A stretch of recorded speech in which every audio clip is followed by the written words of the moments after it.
अस्सलाम वालेकुम, क्या हाल वाले व्यूअर? ठीक हो? उम्मीद है सब दोस्त खैर खैरियत से होंगे।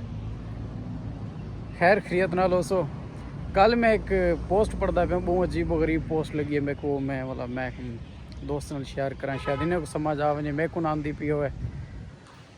पोस्ट ये है कि एक बंदे ने पोस्ट लाई है कि मेरी शादी थी है। जिस टाइम शादी थी मरते बाद मैं ना ससुराल शिफ्ट थी गया, ससुराल लगा आया।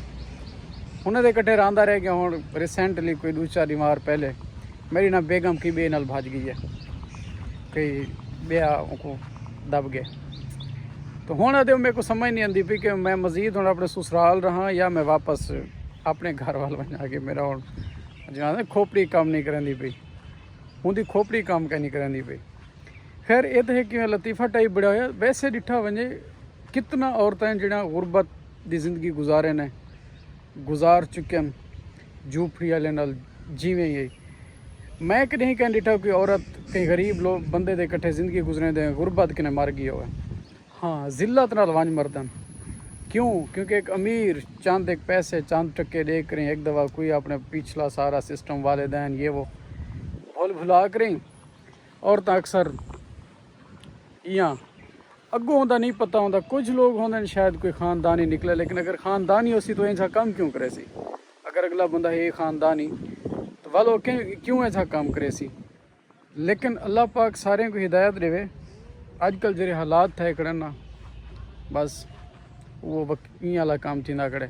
और जिमें दोस्त रात पोस्ट लाई पाई कोई सज्जन कि हूँ मेरे को ये नहीं समझ आती जिल्लत की जिंदगी कने। मैं अक्सर सियाने आदन कि जिल्लत की जिंदगी कने जिल्लत की कने इज्जत दी पता नहीं, जिल्लत दे गोश्त कने इज्जत दी दाल पता नहीं मैं कोई होंगी है एग्जाम्पल बड़ाई पे आदन, वो बहुत अच्छी होंगी है। लेकिन अगर डिठा वजे ना जो इज्जत है ना, इज्जत एक दफ़ा मिलती है।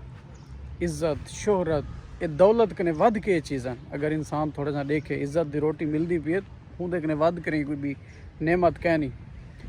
लेकिन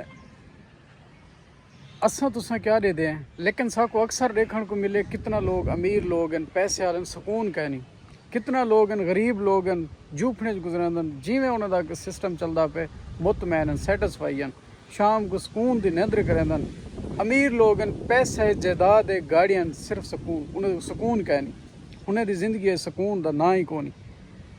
उनके कने बेहतर यह है कि इंसान की इज्जत की रोटी।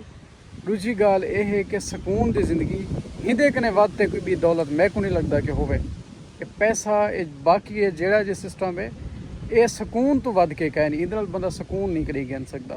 पैसे नाल सुकून दिली मुतमैन तसली वो इंसान दी अपने वास होंदी है।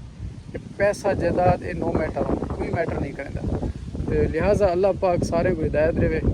अक्सर असा डिठे रूटीन वाइज ऐसे केसेस जेड़े वक्ती तौर पैसे के पिछों लोग वजते अपना नुकसान सारी जिंदगी का नुकसान करवान, अपना भी और अपने ख़ानदान की जिल्लत ही करवान, सिर्फ चंद टक्के दे चंद रुपए की खातर। बाद वे लोग आप उन्होंने ख़ानदान तो पहले पछताएंदे सो पछताएंदे, वो अपनी ज़िंदगी को भी जीरन कर करें। बाद सिर्फ पछतावे के बगैर कुछ कह नहीं आता, सिर्फ पछतावा रह वेंदे कि शायद हूँ डिमार ये स्टेप ना गिंदा होया, शायद के हूँ डिमार ये स्टेप ना गिदा होया, शायद कि हूँ डिमार अकल आ वेंदी सोच आ वेंदी। लेकिन वो वक्त गुजर चुका होंदे, टाइम गुजर चुका होंदे, वो तो बस सिर्फ रुसवाई या जिल्लत या पछतावे के बगैर बाकी कुछ कह नहीं आता। लिहाजा आबाद रहो, खुश रहो। अल्लाह पाक सारे को अपनी हिफ्ज़ ईमान रखे। Thank you so much.